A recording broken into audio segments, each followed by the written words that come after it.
Assalamualaikum warahmatullahi wabarakatuh. Halo anak-anak, bertemu lagi dengan Bu Syahda. Nah, hari ini kita akan belajar tema 2, selalu berhemat energi, subtema 2, manfaat energi, pembelajaran 3.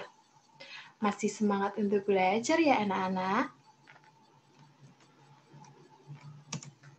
Nah, di rumah kita banyak sekali benda yang menggunakan energi listrik.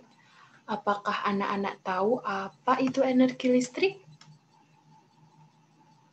Nah, energi listrik merupakan salah satu jenis energi yang digunakan oleh manusia.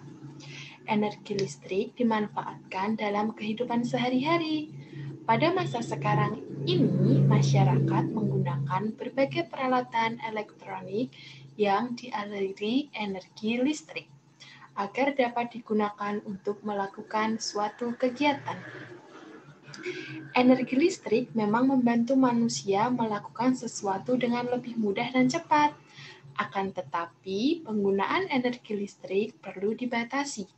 Karena apa? Karena sumber energi listrik berasal dari minyak bumi, gas alam, dan batu bara yang suatu saat dapat habis. Listrik dapat mengalir melalui benda logam dan benda basah.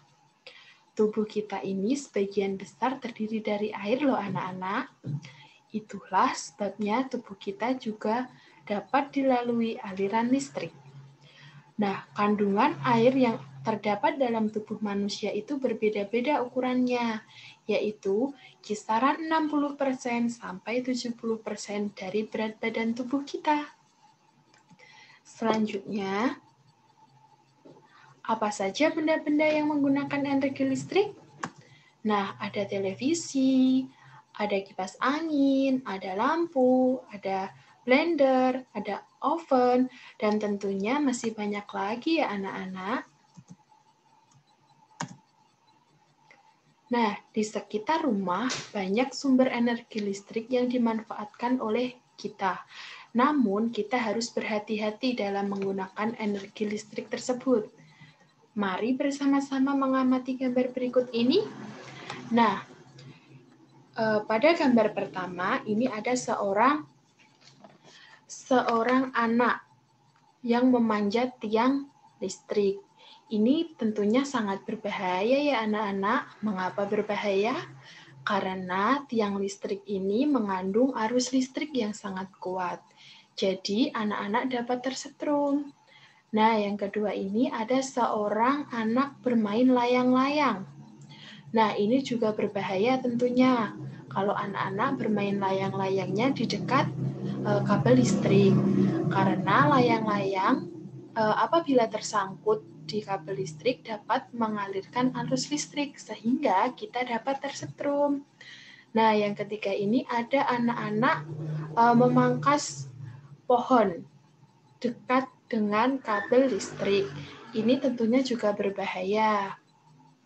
Nah, yang terakhir ini ada seorang anak menyalakan radio di dekat air.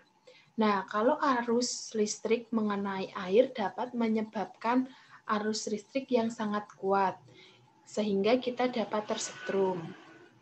Nah, jadi ini adalah kegiatan berbahaya yang berhubungan dengan sumber listrik. Selanjutnya, nah, ingat ya anak-anak, listrik ditambah air sama dengan bahaya. Apa itu Bu Sada maksudnya? Nah, jadi begini.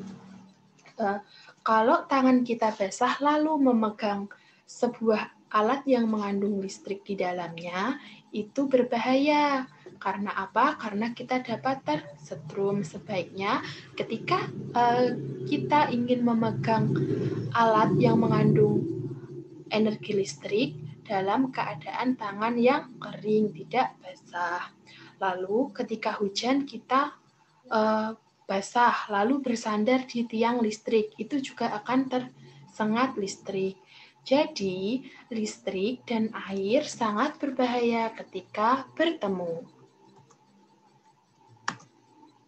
Selanjutnya, Cara aman dalam menggunakan listrik. Yang pertama, sebelum menyalakan maupun mematikan saklar, kita harus memastikan dalam keadaan tangan yang kering.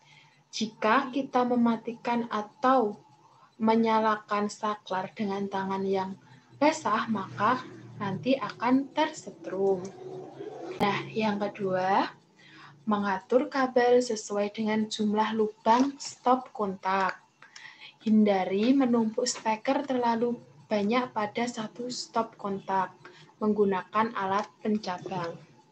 Yang kedua, memastikan tangan kita dalam keadaan kering saat akan menancapkan steker ke dalam stop kontak.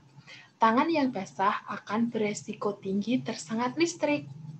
Yang terakhir, pastikan mencabut steker dari stop kontak sebelum meninggalkan rumah. Nah, jadi anak-anak jangan lupa ketika akan meninggalkan rumah untuk mencabut steker dari stop kontak. Nah, selanjutnya kita akan belajar mengenai teks petunjuk. Apa sih manfaat dari teks petunjuk? Nah, manfaat teks petunjuk yaitu memberikan informasi kepada pembaca atau pendengar berkaitan dengan cara melakukan, menggunakan, atau membuat sesuatu. Hal-hal yang harus diperhatikan sebelum membuat teks petunjuk. Yang pertama, menggunakan kalimat perintah untuk membuat teks petunjuk. Yang kedua, menuliskan petunjuk secara berurutan.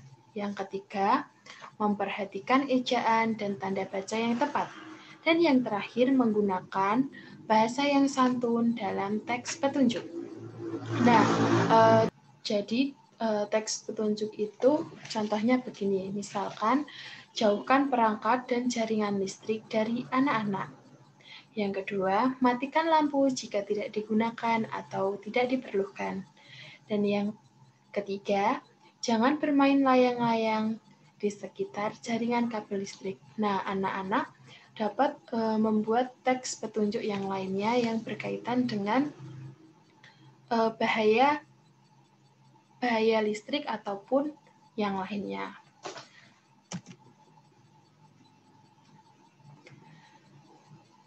Nah, apakah ada yang ditanyakan anak-anak? Bila ada yang ditanyakan, bisa melalui WhatsApp. Sekian pembelajaran pada pagi hari ini. Untuk penugasan hari ini akan Ibu kirimkan melalui WhatsApp dengan menggunakan Google Form. Sekian pembelajaran pada pagi hari ini. Ada kurang lebihnya Ibu mohon maaf. Wassalamualaikum warahmatullahi wabarakatuh. Semangat anak-anak, jangan lupa untuk belajar.